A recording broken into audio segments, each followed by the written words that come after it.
The rope bit into Lucinda Blackwood's wrists as she stood trembling on the wooden platform, her heart pounding so wildly she thought it might burst from her chest.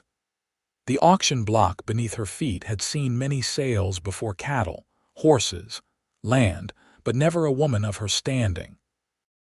The jeering crowd gathered in the dusty main street of Redemption Creek seemed to pulse with a collective malice that made her stomach turn. It was 1875, and the West was still wild, but even here there were supposed to be rules, laws. Yet Sheriff Howell had declared her punishment would set an example after she'd been caught helping slaves escape north. One night of service to the highest bidder, a humiliation designed to break her spirit and warn others against defying the powerful men who ran this town. $5 for the troublemaker, someone shouted, triggering a wave of laughter. 10, called another, a heavy-set man whose grin revealed tobacco-stained teeth. Lucinda kept her chin high, though tears threatened. 22 years of life, and her fate now hung on the whims of these men. Her father's distant farm couldn't save her, nor could her reputation as the schoolteacher who had come to bring education to this rough town. She had believed in justice and equality. Now she was paying the price. $20. The voice belonged to William Stark, the saloon owner whose wandering hands she'd slapped away just last month. Sheriff Howell grinned beneath his thick mustache. "I see $20. Do I hear 25? 50? The crowd parted as a tall figure stepped forward. Lucinda's gaze fell upon a stranger. Dust coated his long coat, and his hat shadowed piercing eyes. A revolver hung at his hip, and the silver spurs on his boots clinked softly as he approached. She had never seen him before, yet something in his steady gaze made her breath catch. $50 from the stranger, Sheriff Howell announced, surprise evident in his voice. "Anyone care to top that?" the crowd murmured, but no one spoke up. "Sold," declared the sheriff with a swift bang of his gavel. "The lady's yours for the night, Cowboy." The stranger stepped closer, those eyes blue as a summer sky never leaving hers. "You've got it wrong, Sheriff," he said, his voice deep and measured. "I'm not buying a night." He reached into his coat and tossed a small leather pouch onto the platform. Gold coins spilled out, far more than $50 worth. "I'm buying her freedom," the stranger stated. "And you should know, madam." He tipped his hat toward Lucinda. "You'll only know mercy with me." With that, he stepped onto the platform and cut her bonds with a swift flick of his knife.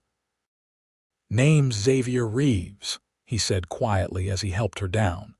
"And I believe we should leave this town. Now." Lucinda couldn't find her voice as he led her through the muttering crowd. Sheriff Howell started to protest, but fell silent when Xavier's hand moved to his holster. "My belongings," she managed to whisper, "at the boarding house." "We'll get them," he assured her, "but we need to move quickly." As they walked down the street, Lucinda felt the stares of the townspeople burning into her back. "Why?" she finally asked. "Why would you help me?" Xavier Reeves glanced down at her, his expression unreadable. "Let's just say I've seen enough injustice to last several lifetimes, Miss Blackwood." "How do you know my name?" Word travels. "The school teacher helping runaways. That's the kind of story that spreads." He guided her toward the stables. "Now, we need to be gone before the sheriff remembers he has a badge and a gun." Within the hour, they were riding away from Redemption Creek, Lucinda's few possessions packed behind her on a chestnut mare Xavier had purchased from the livery. The setting sun painted the open plains in hues of gold and crimson, and for the first time since her arrest, Lucinda felt like she could breathe again. But as the town disappeared behind them, a new fear gripped her. She was alone with a stranger, riding into the wilderness. She had escaped one danger, but what awaited her now? "Where are we going?" she asked, drawing her horse alongside his. Xavier pointed toward the distant mountains. I have a cabin near the Sweetwater River. You'll be safe there until we figure out your next steps." "And what do you want in return?" The question was blunt but necessary. He turned to her, his expression softening. "Nothing, Miss Blackwood. Contrary to what you've seen today, not all men act out of self-interest." Lucinda wasn't sure she believed him, but as the vast Wyoming landscape unfolded before them, she realized she had little choice but to trust this mysterious cowboy who had appeared like a guardian angel in her darkest hour. They rode in silence as the stars began to appear overhead, each lost in their own thoughts, the rhythm of hoofbeats marking the beginning of a journey neither had anticipated. The night grew cold as they continued their journey, the vast Wyoming sky a canopy of stars above them. Xavier led them off the main trail, following paths that seemed invisible to Lucinda's untrained eye. After hours of riding, her body ached with exhaustion, and her mind struggled to process everything that had happened. "Not much farther now," Xavier said, noticing her fatigue. "There's a small creek ahead where we can rest for the night." True to his word, they soon arrived at a gurgling stream nestled in a small clearing among cottonwoods. Xavier dismounted with practiced ease and came to help Lucinda down from her horse. Her legs nearly buckled when her feet touched the ground. "First time riding this long?" he asked, steadying her with a gentle grip on her arm. "Is it that obvious?" she replied, attempting a smile despite her discomfort. "Everyone starts somewhere." He began unloading their supplies. "Why don't you sit while I set up camp?" Lucinda watched as Xavier moved with efficiency, tending to the horses before gathering wood for a small fire. The flames soon cast a warm glow across their small camp, and the aroma of coffee filled the air as he hung a pot over the fire. "I have some jerky and hardtack," he offered, passing her a tin cup of steaming coffee. "Not much of a supper, but it'll keep us going." "Thank you." She accepted the simple meal gratefully. After a few moments of silence, she asked, "How did you know what was happening in town today?" Xavier settled back against his saddle, his hat pushed back slightly on his head. "I was passing through, heard the commotion. Asked a local what was going on, and they told me about the schoolteacher being auctioned for helping slaves escape." "Former slaves," Lucinda corrected. "The war ended 10 years ago, but some men here still think they can own people."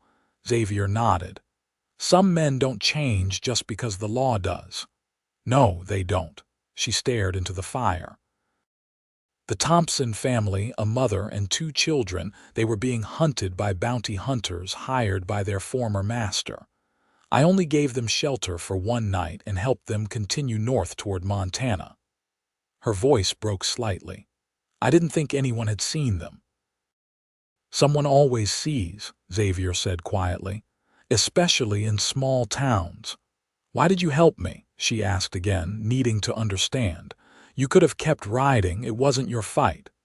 He was silent for a long moment, poking at the fire with a stick.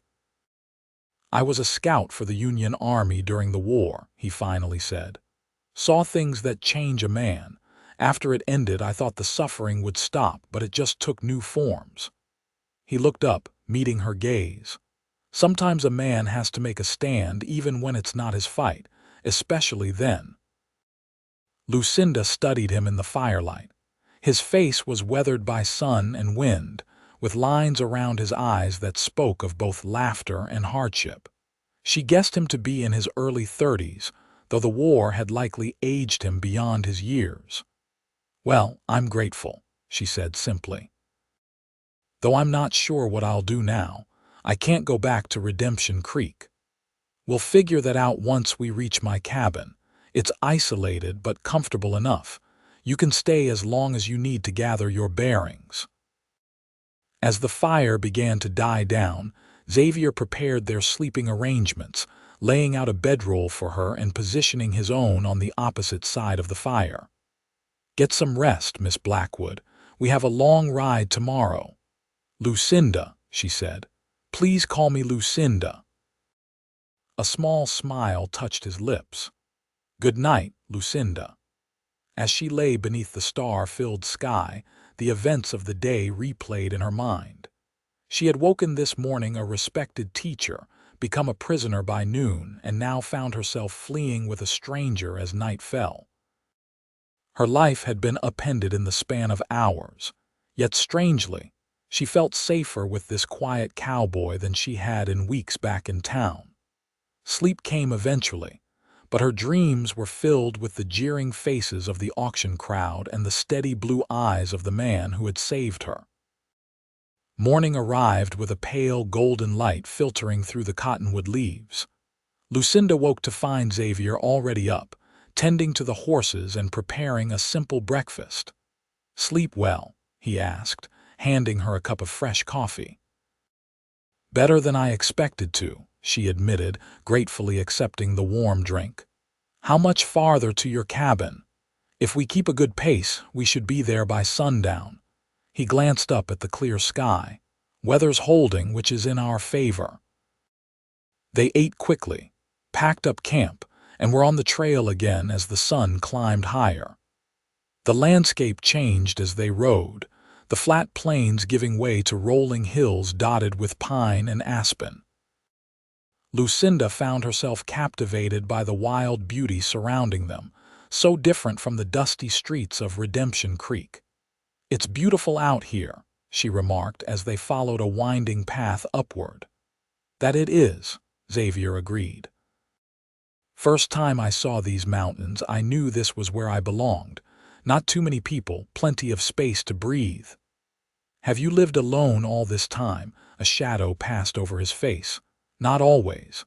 I had a wife once, Sarah. Yellow fever took her 5 years ago." "I'm sorry," Lucinda said softly. He nodded in acknowledgement but offered nothing more. The personal revelation hung between them as they continued their journey, a small piece of trust extended. As the day progressed, they talked intermittently.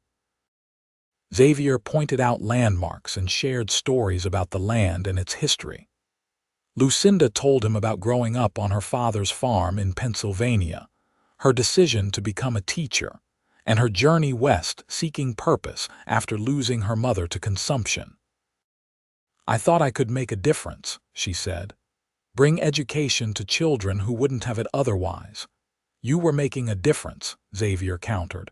"Those children you helped escape, you changed their lives, and nearly lost my own in the process." "Freedom always comes at a cost," he said quietly. "Question is whether it's worth paying." "It is," she answered without hesitation. "I'd do it again." He studied her with newfound respect. "I believe you would." By mid-afternoon, they began climbing steeper terrain. Xavier led them through a narrow pass, then down into a hidden valley cradled by mountains. Nestled against the tree line stood a sturdy log cabin with smoke rising from its stone chimney. "Someone's there," Lucinda said, alarm rising in her voice. "That would be Benjamin," Xavier explained. "Old trapper who watches the place when I'm gone. Good man. Saved my life once during a blizzard." As they approached, an elderly man with a long white beard emerged from the cabin. He raised a hand in greeting, his weathered face breaking into a smile. "Xavier, didn't expect you back so soon." His eyes shifted to Lucinda. "And with company, no less." Xavier dismounted and shook the old man's hand. "Benjamin, this is Miss Lucinda Blackwood. She'll be staying with us for a while." Benjamin tipped his hat to her. "Madam, any friend of Xavier's is welcome here." Xavier helped Lucinda down from her horse. "Benjamin makes the best venison stew this side of the Mississippi. Hope you're hungry." "Starving," she admitted, suddenly aware of how little they'd eaten during their journey. The cabin was larger than it appeared from outside, with a main room featuring a stone fireplace, a kitchen area, and doors leading to what she presumed were bedrooms. Simple but clean, with pelts adorning the walls and handcrafted furniture throughout. "You can have the back room," Xavier said, carrying her small bag. "It's not much, but there's a real bed and privacy." "Thank you." She followed him to a small but tidy bedroom containing a bed with a quilt, a wooden chest, and a small window overlooking the forest. "I'll let you get settled. Supper should be ready soon." Left alone, Lucinda sat on the edge of the bed, the reality of her situation finally sinking in. She was miles from civilization, dependent on the kindness of a man she barely knew. Yet she felt safer than she had in weeks. She unpacked her few belongings: a spare dress, her mother's Bible, a hairbrush, and the book of poetry she'd been reading to her students just days ago. Such simple objects, yet they represented everything she had left in the world. When she emerged from the bedroom, the aroma of Benjamin's stew filled the cabin. The men sat at the table, deep in conversation that halted when she appeared. "Just in time," Benjamin said, ladling stew into a bowl for her. "Sit, eat. You look like you could use a good meal." Over dinner, Xavier explained to Benjamin a simplified version of how they had met, omitting the details of the auction. "Trouble in town," he said vaguely. "Miss Blackwood needed to leave in a hurry." Benjamin nodded, asking no further questions. "Well, you're welcome here as long as you need, miss. Not many comforts, but it's peaceful." "I appreciate that," Lucinda said sincerely. "And the stew is wonderful." After the meal, Benjamin announced he would return to his own cabin a mile downriver. "Been away from my own bed long enough," he said, gathering his few belongings. "But I'll stop by tomorrow with some supplies." Once Benjamin had departed, an awkward silence fell between Lucinda and Xavier. They were truly alone now, a reality that brought both relief and uncertainty. "I should check on the horses," Xavier said, standing abruptly. "Make yourself comfortable. There are books on that shelf if you'd like to read." Left alone, Lucinda explored the cabin more thoroughly. The bookshelf he'd mentioned held an eclectic collection: works by Thoreau and Emerson, practical guides to survival and tracking, and surprisingly, several volumes of poetry. She ran her fingers along the spines, pausing at a well-worn copy of Whitman's Leaves of Grass. Outside, she could hear Xavier moving about, tending to the animals and securing the property for the night. In this moment of solitude, the enormity of her situation washed over her. She was an outlaw now, unable to return to her profession or the life she had built. The future stretched before her, unknown and uncertain. When Xavier returned, he found her standing by the fire, the Whitman book open in her hands. "You like poetry?" he asked, hanging his hat on a peg by the door. "I do. I'm surprised you do as well." A hint of a smile crossed his face. "There's more to most cowboys than meets the eye, Miss Blackwood." "Lucinda," she reminded him. "And I'm beginning to see that." The morning light filtered through the cabin's small windows, waking Lucinda from the deepest sleep she'd had in days. For a moment she was disoriented, the unfamiliar room confusing her until memory rushed back. The auction. The escape. Xavier. She dressed quickly in her spare dress, ran her fingers through her long brown hair, and stepped into the main room. Xavier was nowhere to be seen, but a note lay on the table next to a cup and a pot of coffee still warm on the stove. "Gone hunting. Back by midday. Help yourself to breakfast." Lucinda poured herself coffee and found bread and preserves in the small pantry. As she ate, she contemplated her situation. The immediate danger had passed, but what now? She couldn't hide in this cabin forever, yet returning to any town nearby would risk recognition. After breakfast, she stepped outside into the crisp mountain air. The cabin sat in a small clearing surrounded by pines, with a view of the valley below. A vegetable garden grew to one side, and a small barn housed the horses. Beyond that, the wilderness stretched endlessly, beautiful and intimidating. Deciding to make herself useful, Lucinda tended to the garden, pulling weeds and watering the plants. The physical labor felt good after days of tension and fear. As the sun climbed higher, she explored the area immediately surrounding the cabin, careful not to venture too far. Near a small stream that ran behind the property, she discovered a patch of wildflowers in brilliant blue and yellow. On impulse, she gathered a small bouquet, thinking they might brighten the cabin's rustic interior. She was arranging the flowers in a mason jar when she heard hoofbeats approaching. Through the window, she saw Xavier returning, a deer carcass draped over the back of his horse. She watched as he dismounted and began the process of dressing the animal, his movements efficient and practiced. When he entered the cabin some time later, he carried cuts of venison wrapped in cloth. He paused at the sight of the flowers on the table. "I hope you don't mind," Lucinda said. "I found them by the stream. No, it's nice." His voice held a note of surprise. "It's been a long time since there were flowers in this cabin.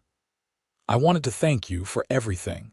I know I'm an imposition, you're not," he interrupted, setting down the meat. "Actually, I've been thinking about your situation. Benjamin is heading to Fort Collins next week for supplies. It's far enough from Redemption Creek that you might be safe there. You could start over, maybe find a teaching position." The suggestion was practical, logical even, yet Lucinda felt an unexpected pang of disappointment. "You're eager to be rid of me, Mr. Reeves." "Xavier," he corrected. "And no, that's not it. I just thought you'd want to resume your life, your profession." "I do, eventually," she hesitated. "But I'm not sure I'm ready to face the world just yet." He nodded, understanding in his eyes. "Then stay as long as you need. No rush." The next few days fell into a comfortable rhythm.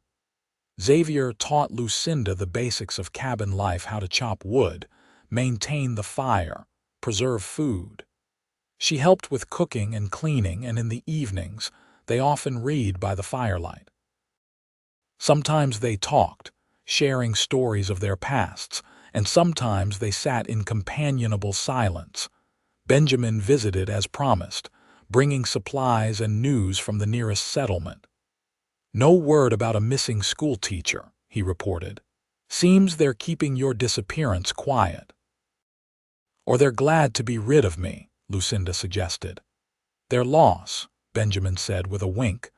A week passed, then two. Lucinda's fear gradually subsided, replaced by a growing appreciation for the simple life in the mountains. She found herself watching Xavier when he wasn't aware, the way his hands moved as he worked, the rare smile that transformed his serious face, the quiet competence with which he approached every task. One evening, as they sat before the fire, Xavier asked, "Do you miss teaching?" "Every day," she admitted. "There's nothing quite like seeing a child's face light up when they understand something for the first time." "You're good at explaining things," he observed.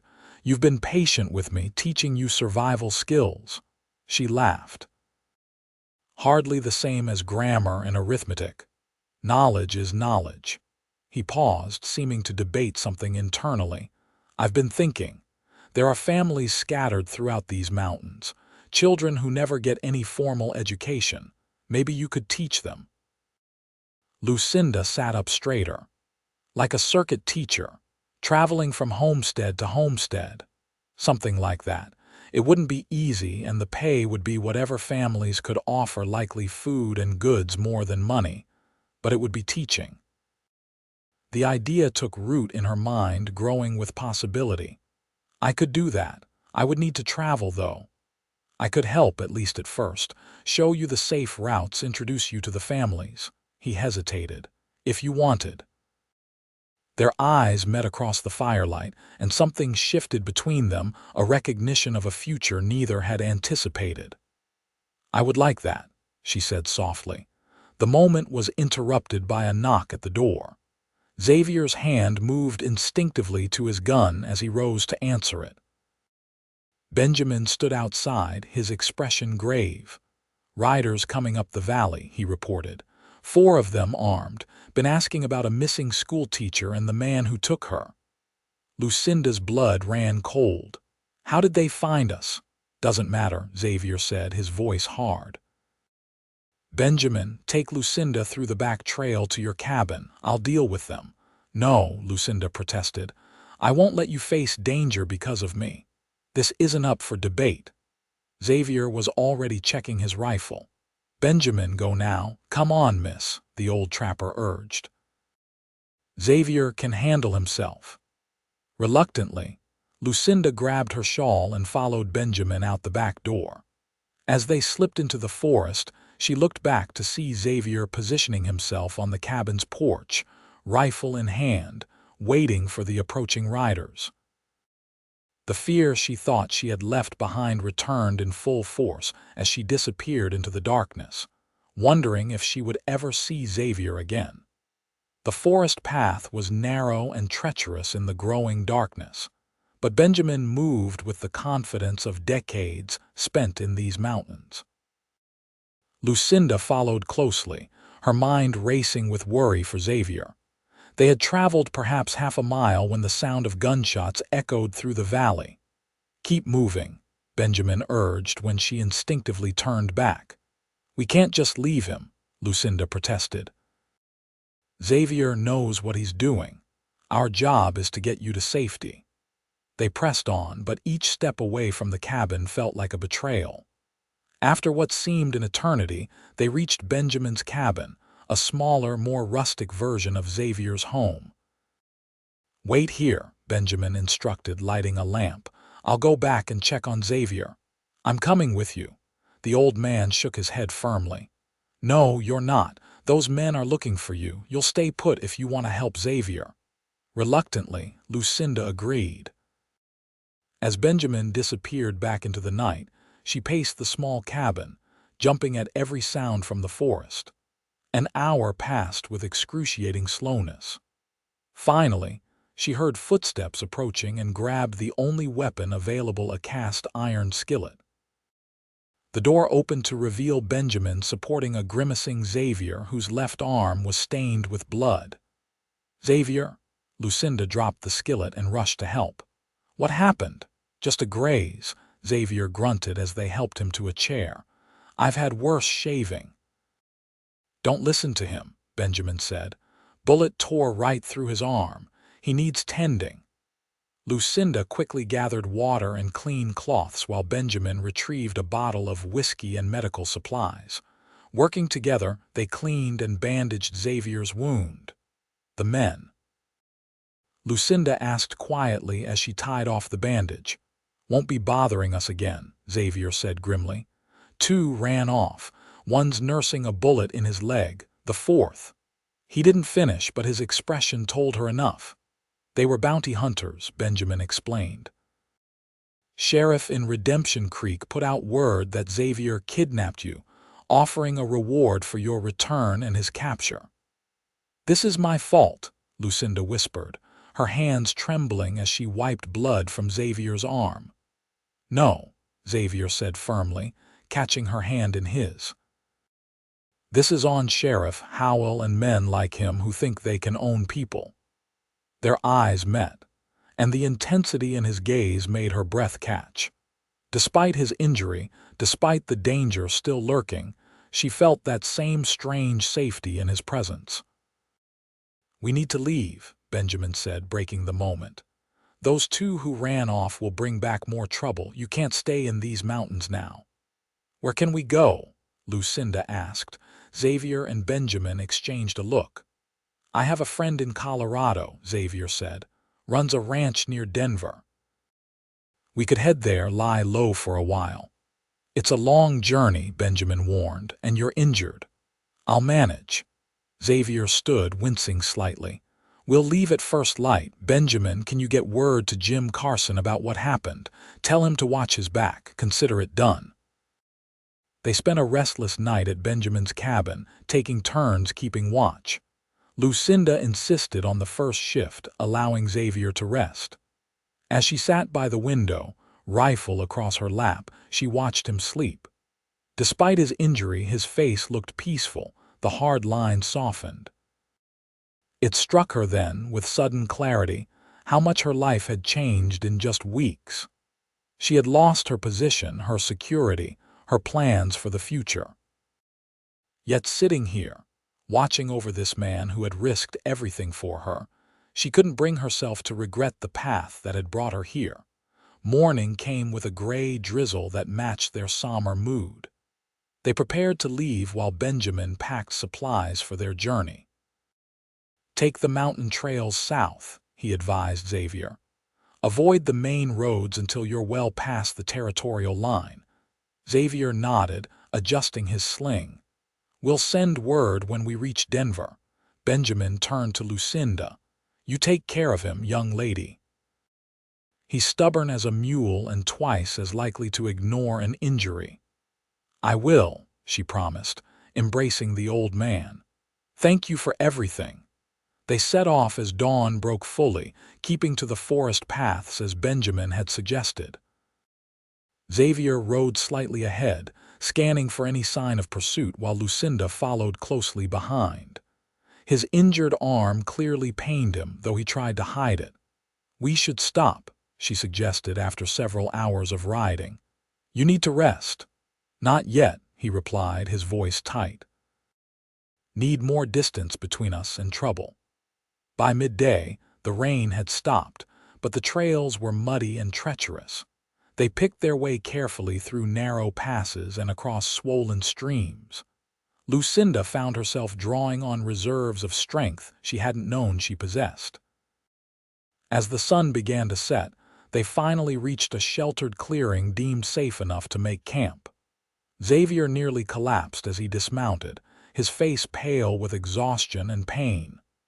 "Let me see your arm," Lucinda insisted, helping him sit against a tree trunk. "It's fine," he protested weakly. "It's not fine. You're burning up." She placed a hand on his forehead, alarmed at the heat radiating from his skin. "You have a fever." She worked quickly, setting up camp and building a small fire before turning her attention to his wound. When she unwrapped the bandage, her heart sank. The edges of the wound were red and inflamed, with angry streaks extending up his arm. "This is infected," she said, trying to keep the fear from her voice. "We need to clean it properly." Xavier watched through fever-bright eyes as she boiled water and prepared fresh bandages. "You're good at this," he murmured. "My father taught me basic doctoring," she explained, soaking a cloth in the hot water. "This will hurt." He gritted his teeth but made no sound as she cleaned the wound thoroughly, then applied a poultice of herbs Benjamin had provided. "Try to rest now," she said, covering him with a blanket. "I'll keep watch." Throughout the night, Lucinda tended to Xavier as his fever rose and fell. He drifted in and out of consciousness, sometimes calling out names she didn't recognize. Once he grabbed her hand, his eyes clear for a moment.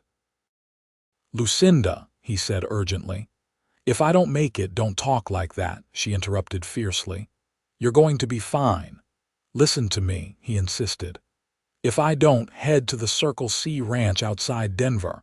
Ask for Cole Callahan. Tell him Xavier sent you, he'll help." "We're going there together," she said, blinking back tears. "You're not leaving me now, Xavier Reeves." A ghost of a smile touched his lips before he slipped back into fevered sleep. Morning brought no improvement. If anything, Xavier seemed worse, barely conscious and burning with fever. Lucinda knew they couldn't stay where they were, but she also knew he couldn't ride in his condition. As she pondered their dire situation, she heard the distant sound of hoofbeats. Grabbing the rifle, she positioned herself between Xavier and the approaching riders, prepared to defend him with her life if necessary. 3 horsemen emerged from the trees, and Lucinda's finger tightened on the trigger. Then the lead rider called out a familiar name. "Xavier." "Xavier Reeves, you ornery cuss, is that you?" "Who's asking?" Lucinda called back, not lowering the rifle. The riders stopped, hands raised non-threateningly. "Name's Cole Callahan," the lead rider answered. "Xavier's an old friend. Benjamin sent a message that he was in trouble." Relief flooded through her. "He's hurt," she said, lowering the weapon. "Badly." Cole dismounted quickly, approaching with concern evident on his weathered face. "Madam, I'm guessing you're the school teacher he rescued." "Lucinda Blackwood," she confirmed. Cole knelt beside Xavier, examining him with practiced eyes. "Infection's bad. We need to get him to my ranch. My wife was a nurse during the war. She'll know what to do." With careful efficiency, Cole and his men constructed a travois to transport Xavier. They secured him as comfortably as possible, and within the hour they were moving again, headed south toward Colorado. "Benjamin's message reached us yesterday," Cole explained as they rode. "Said you two were in trouble, heading our way. We rode out immediately to intercept you." "Thank you," Lucinda said, overwhelmed by this unexpected assistance. "I didn't know what I was going to do." Cole gave her a reassuring smile. "Xavier's like a brother to me. Saved my life more than once. Whatever trouble you're in, you're under my protection now." They rode hard through the day, stopping only when necessary. Xavier remained unconscious, his breathing labored. By nightfall, Lucinda was nearly delirious with exhaustion and worry, but Cole assured her they would reach his ranch by morning.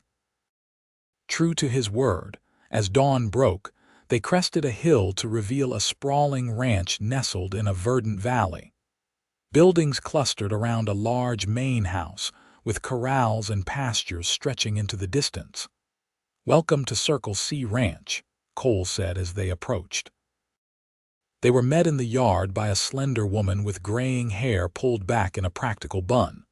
Her expression shifted from welcome to concern as she saw the travois. "Xavier," she gasped, hurrying forward. "Gunshot wound, Mary," Cole explained as he dismounted. "Infection's set in bad." Mary's face set with determination. "Bring him to the guest room. I'll need hot water, my medical kit, and whiskey." Her gaze fell on Lucinda. "You must be Miss Blackwood. Come with me, you look dead on your feet." The next hours passed in a blur as Mary worked tirelessly to save Xavier's life. She cleaned the wound thoroughly, draining the infection and applying medicines that filled the room with pungent odors. Lucinda assisted as best she could, following Mary's efficient instructions despite her exhaustion. "He's strong," Mary said as they finally finished, "and stubborn. If anyone can pull through this, it's Xavier Reeves." "Thank you," Lucinda whispered, her voice breaking with emotion, "for everything." Mary squeezed her hand. "Now you need rest yourself. There's a room prepared for you. I'll sit with Xavier." "I'd rather stay with him," Lucinda insisted. Mary studied her face for a moment, then nodded. "Very well. I'll bring you some food and fresh clothes." Left alone with Xavier, Lucinda took his hand in hers. His skin was still hot with fever, but his breathing seemed steadier. "Don't you dare die on me," she whispered fiercely. "Not after everything we've been through." She dozed in the chair beside his bed, waking whenever he stirred or moaned. Mary checked on them regularly, changing bandages and administering medicines. Cole appeared occasionally, his face grave with concern for his friend. By the second day, Xavier's fever broke. Lucinda was sponging his brow when his eyes fluttered open, clear and focused for the first time in days. "Lucinda." His voice was weak but steady. "I'm here," she said, relief washing over her. "We made it to Cole's ranch. You're going to be all right." He squeezed her hand weakly. "You stayed." "Of course I stayed." The words came out more forcefully than she intended. "Did you think I would abandon you?" A faint smile touched his lips. "Thought maybe you'd come to your senses, realize you're better off without a troublemaking cowboy." "Well, I haven't come to my senses yet," she replied, blinking back tears of relief. "So you're stuck with me for now." Over the next week, Xavier's strength gradually returned. Lucinda remained by his side, reading to him, helping him with meals and simply talking. They shared stories of their lives before they met, filling in the blank spaces of their knowledge of each other. Mary and Cole proved to be gracious hosts, welcoming Lucinda as if she were family. Mary, in particular, seemed to understand the deepening bond between Lucinda and Xavier, often finding reasons to leave them alone together. Cole sent telegrams to some contacts. Mary informed them one evening as they sat on the porch. "Sheriff Howell has been suspended pending investigation. Seems your escape caused quite a stir, Lucinda. Several townspeople came forward about his corrupt practices." "That won't stop him from wanting revenge," Xavier cautioned. "Perhaps not," Cole agreed, joining them with glasses of whiskey. "But his reach doesn't extend to Colorado. You're safe here for as long as you want to stay." As Xavier recovered, Lucinda began helping around the ranch. She discovered an unexpected talent for working with horses and enjoyed assisting Mary with the household accounts. For the first time since leaving Redemption Creek, she began to consider a future beyond mere survival. One clear autumn afternoon, nearly a month after their arrival, Xavier found Lucinda in the apple orchard, gathering fruit for Mary's preserves. "Thought I might find you here," he said, approaching with only a slight limp remaining from his injury. "Need some help, always," she smiled, handing him a basket. "You're looking well today, feeling better every day thanks to you." He reached for an apple, his arm brushing against hers. "Lucinda, I've been thinking about what happens next." Her heart skipped. They had carefully avoided this topic, content to live in the present while Xavier healed. "And what have you decided?" "Cole's offered me a position here, helping manage the ranch." He paused, watching her reaction. "And there's talk of starting a school for the ranch children and those from neighboring properties. They need a teacher." Lucinda's breath caught. "Are you suggesting we stay?" "I'm suggesting we consider it." He set down the basket, taking her hands in his. "Unless you had other plans." "My only plan was to stay with you," she admitted softly. "Wherever that might be." Xavier's eyes darkened with emotion. "When I saw you on that auction block, something inside me changed. I'd been wandering for years, never staying anywhere long. But when I look at you, I see a future I want to be part of." "Xavier, let me finish," he said gently. "I know it hasn't been long, and God knows our circumstances have been unusual, but I've never been more certain of anything in my life.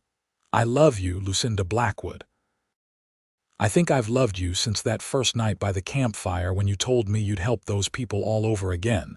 Consequences be damned." Tears filled her eyes. "I love you too. I've been afraid to say it, afraid that once you recovered you'd want to move on alone." "Never." He cupped her face in his hands. "I'm not offering you perfect safety or even an easy life, but I promise you won't face any of it alone. You'll only know mercy with me, Lucinda, and love, always love." "That's all I need," she whispered as he lowered his lips to hers. Their kiss was gentle at first, then deepened with the intensity of feelings long held in check. When they finally parted, both were breathless. "Marry me," Xavier said, the words more statement than question. "Not because you need protection or because we're thrown together by circumstance, but because you want the same future I do." "Yes," Lucinda answered without hesitation. "Yes, I'll marry you." The wedding took place 2 weeks later on the ranch. A simple ceremony attended by Cole and Mary, Benjamin, who had traveled down from Wyoming, and the ranch hands who had come to respect both Xavier and Lucinda. Mary had helped sew a wedding dress from cream-colored silk ordered from Denver, and Cole had given Xavier a new suit for the occasion. As they exchanged vows beneath an archway of autumn leaves, Lucinda reflected on the strange path that had led her to this moment.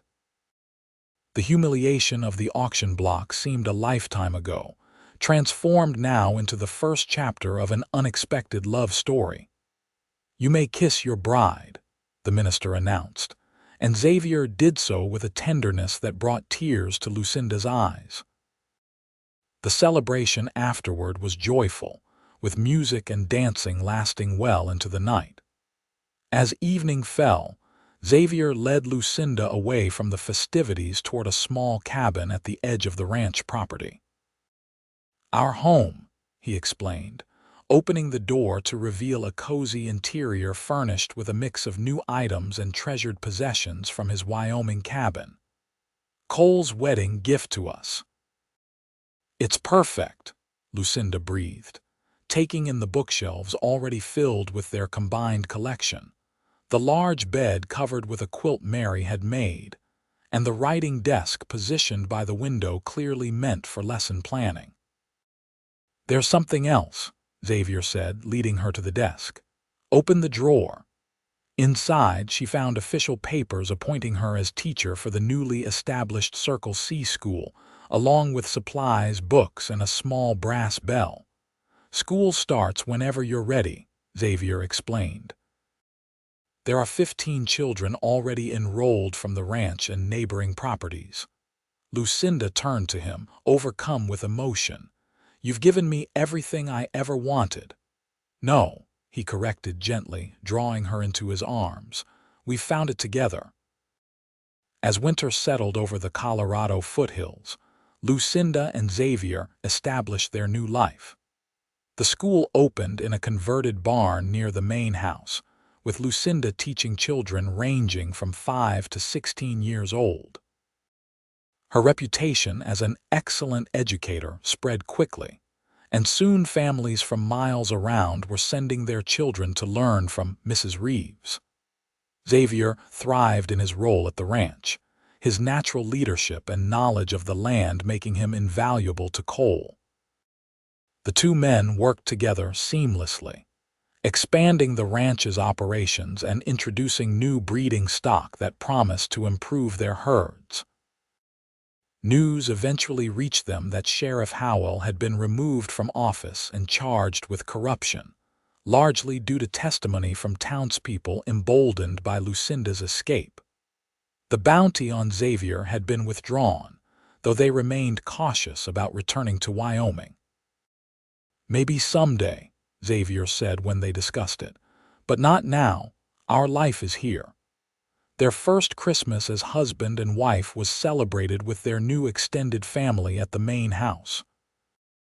Gifts were exchanged, carols sung, and stories shared around a massive tree that Cole's men had brought down from the mountains. "I have something for you," Xavier told Lucinda privately when they returned to their cabin that night. He handed her a small package wrapped in brown paper. Inside, she found a delicate silver locket. When opened, it contained a tiny sketch of the two of them, expertly rendered by one of the ranch hands with artistic talent. "It's beautiful," she whispered, touching the image gently. "Turn it over," Xavier suggested. Engraved on the back were the words that had begun their journey. "You'll only know mercy with me." "And love," Lucinda added, echoing his proposal in the orchard. "Always love." As winter gave way to spring, their happiness grew deeper roots. They worked hard during the days, Lucinda with her students, Xavier with the ranch, and spent evenings together in their cabin, reading, talking, and loving each other with increasing devotion. In late April, as wildflowers began carpeting the meadows, Lucinda shared news that brought tears of joy to Xavier's eyes. "A baby?" he asked, his voice hushed with wonder as he placed a hand on her still flat stomach. "You're certain?" Mary confirmed it. Lucinda nodded, her face glowing. "By Christmas, there will be 3 of us." Xavier gathered her in his arms, overwhelmed with emotion. "I never thought I could be this happy again after Sarah died. I'd resigned myself to a solitary life. And I never imagined finding love in such unlikely circumstances," Lucinda admitted. "Being auctioned as punishment was the worst moment of my life. until it became the beginning of the best part. Their son, Benjamin Cole Reeves, was born on a snowy December night with Mary serving as midwife. He had Xavier's blue eyes and Lucinda's determined chin, a perfect blend of both parents. "He's beautiful," Xavier whispered, cradling his son with careful hands that had once known only work and warfare. "Perfect." As Benjamin grew, so did the school and the ranch. Lucinda eventually hired an assistant teacher to help with the increasing number of students. Xavier became Cole's full partner when the older man began considering retirement. 2 years after Benjamin's birth, their family expanded again with the arrival of a daughter, Sarah Mary Reeves, named for the important women in their lives, Xavier's first wife and their dear friend, who had helped save his life. Life wasn't always easy. The West remained wild in many ways, with harsh winters, occasional drought, and the constant challenges of frontier living. But Xavier and Lucinda faced each difficulty together, their bond only strengthening with each obstacle overcome. On their 5th wedding anniversary, they rode to a hilltop overlooking the ranch, now partly theirs after Cole had transferred ownership shares to Xavier. "You ever regret it?" Xavier asked as they sat side by side, watching the sunset paint the valley in gold. "Coming west?" "Everything that happened," Lucinda considered the question seriously. "I regret the suffering of others, the families I couldn't help, the injustices that still exist. But us? No, not for a moment." She leaned against him, his arm automatically encircling her shoulders. "That day on the auction block, I thought my life was ending. Instead, it was just beginning." Xavier kissed her temple softly. "I rode into Redemption Creek that day with no plan to stay, just passing through as always. Then I saw you standing there, chin up despite everything, and something told me my wandering days were done." "Good thing you listened," Lucinda teased. "Best decision I ever made," he agreed. As they rode back to their cabin where Benjamin and Sarah waited with Mary, Lucinda reflected on the journey that had brought them here. From school teacher to outlaw to beloved wife, mother, and respected educator. From auction block to freedom to love. The West was changing around them, growing more settled with each passing year. Railroads stretched across the country, bringing new people and ideas.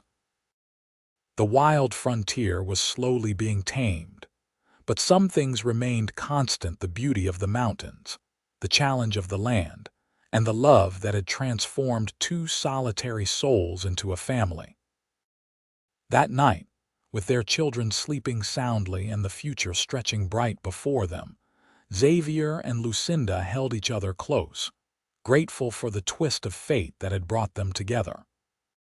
From the darkest moment of Lucinda's life had come a love story neither could have imagined, proof that even in the Wild West, mercy and second chances could be found in the most unexpected places. Years passed, and the Circle C Ranch prospered under Xavier and Cole's partnership. As Cole gradually stepped back from daily operations, Xavier took on more responsibility, proving himself not just a skilled rancher but a fair and respected employer. The ranch hands looked to him for leadership, and neighboring ranchers sought his advice on everything from breeding stock to water rights. Lucinda's school grew in reputation and size. What had begun as a one-room schoolhouse with 15 students expanded to a proper building with multiple classrooms and over 50 children in attendance. She hired additional teachers, mostly young women from back east seeking adventure and purpose in the West. But she remained the heart of the school, beloved by students and parents alike. Benjamin and Sarah grew into thoughtful, capable children who embodied the best qualities of both parents. Benjamin showed Xavier's affinity for the land and animals, while Sarah inherited Lucinda's passion for learning and justice. Both children thrived in the freedom of ranch life, while receiving the education their mother insisted was essential for their future. 10 years into their marriage, Lucinda and Xavier welcomed a surprise addition to their family twins, a boy and girl they named James and Elizabeth.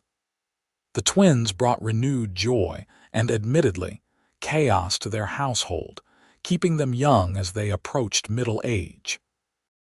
4 children, Xavier marveled one evening as they sat on their porch watching the sunset, the twins asleep in their laps while Benjamin and Sarah played with the ranch dogs in the yard. If someone had told me this would be my life when I was riding alone through Wyoming, I'd have called them crazy. And yet, here we are, Lucinda smiled, shifting sleeping Elizabeth to a more comfortable position. Would you change anything? Xavier considered the question, his eyes tracing the familiar lines of the land they now called home. Not a single thing. Every step, every choice led us here, even the hard ones. The hardest moment had come 5 years earlier when news reached them that Sheriff Howell, after serving a brief prison sentence for corruption, had been released and was reportedly seeking revenge. For weeks, they had lived in heightened vigilance, Xavier never without his gun, ranch hands keeping special watch. But Howell never appeared, and eventually word came that he had died in a saloon brawl in Texas, his hatred extinguished without ever reaching its target. I thought I might feel relief when we heard, Lucinda had confessed at the time. Instead, I just feel sad for a life so consumed by bitterness. That's because you have a compassionate heart, Xavier had replied. It's one of the many reasons I love you. That compassion extended to many who crossed their path over the years.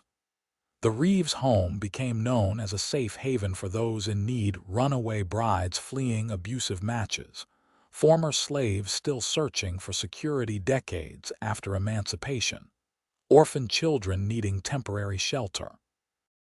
Lucinda and Xavier never turned away anyone truly in need, remembering too well their own desperate circumstances when they first met. Their 20th anniversary was celebrated with a grand party at the main ranch house, now primarily their residence, since Cole and Mary had moved to a smaller cottage nearby. Friends gathered from near and far, including Benjamin the trapper, now in his 80s but still spry enough to make the journey from Wyoming.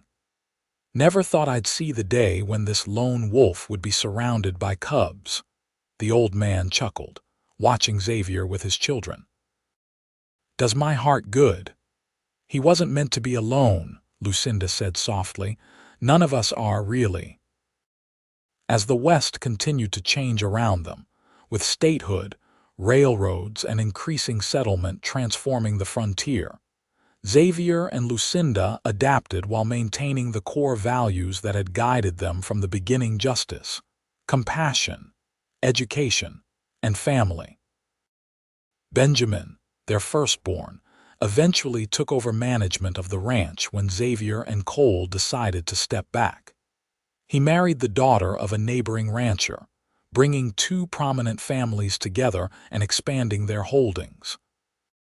Sarah, true to her mother's influence, became a lawyer after studying back east, one of the first female attorneys in Colorado.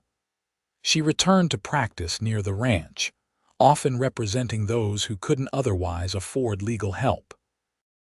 The twins found their own paths, James as a skilled horse trainer whose methods were sought after throughout the West, and Elizabeth as a teacher who eventually took over leadership of the school her mother had founded. In their later years, with their children established and the ranch thriving under Benjamin's management, Xavier and Lucinda had time to reflect on the remarkable journey that had brought them together. Do you ever wonder about what might have happened if you hadn't ridden into Redemption Creek that day? Lucinda asked one evening as they sat on their porch, now in their 60s but still healthy and active. Xavier took her hand, the gesture as natural as breathing after decades together. Sometimes, I might have continued wandering, never finding a home. I likely wouldn't have survived that night, she said quietly. Or if I had, something essential in me would have died. He squeezed her hand, acknowledging the darkness they had overcome together. Instead, we found each other, built all this. He gestured to the ranch spread out before them, to the school visible in the distance, to the homes where their children and grandchildren now lived. From an auction block to this, Lucinda marveled. Life takes strange turns. The best kind of strange, Xavier agreed.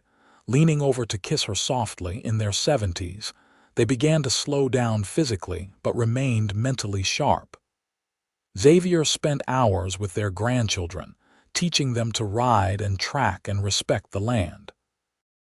Lucinda wrote down the story of their meeting and early days together, creating a family history that would be passed down through generations. I want them to understand where they came from, she explained when Xavier found her writing late one night. How something beautiful can grow from terrible circumstances. You think they'll believe it? He asked, settling beside her. It sounds like something from a dime novel. Truth is often stranger than fiction, she smiled, touching his weathered cheek. But it's our truth. On their 50th wedding anniversary, surrounded by children, grandchildren, and even a few great-grandchildren, Xavier and Lucinda renewed the vows they had made so long ago. The ranch had changed, expanded, modernized in some ways, but the essential spirit of the place and of their union remained constant. I promised you would only know mercy with me, Xavier said, his voice softer with age but still carrying the strength that had first drawn her to him. I hope I've kept that promise. That and so much more, Lucinda replied, her eyes bright with unshed tears. You gave me a life I couldn't have imagined that day in Redemption Creek. A home, a family, purpose. You gave me the same, he said simply. Everything I have, everything I am, began with you. As twilight settled over the Colorado ranch that had been their home for half a century, Xavier and Lucinda stood hand in hand, watching their legacy continue in the faces and actions of their descendants. From the darkest moment of an auction block punishment had come decades of love, service, and family, a reminder that even in the wild places of the world, and in the darkest circumstances, mercy and love could take root and flourish. The journey that began with a desperate rescue had become a testament to resilience, courage, and the transformative power of choosing love over hatred, mercy over vengeance. In a West that had been wild but was now increasingly tamed, their story remained a powerful reminder that the greatest frontier of all was the human heart, and the greatest adventure was finding someone to share it with. And as the stars appeared overhead, the same stars that had witnessed their first night together by a campfire so many years ago, Xavier and Lucinda Reeves knew with absolute certainty that every step of their remarkable journey had been worth taking, for it had led them home to each other.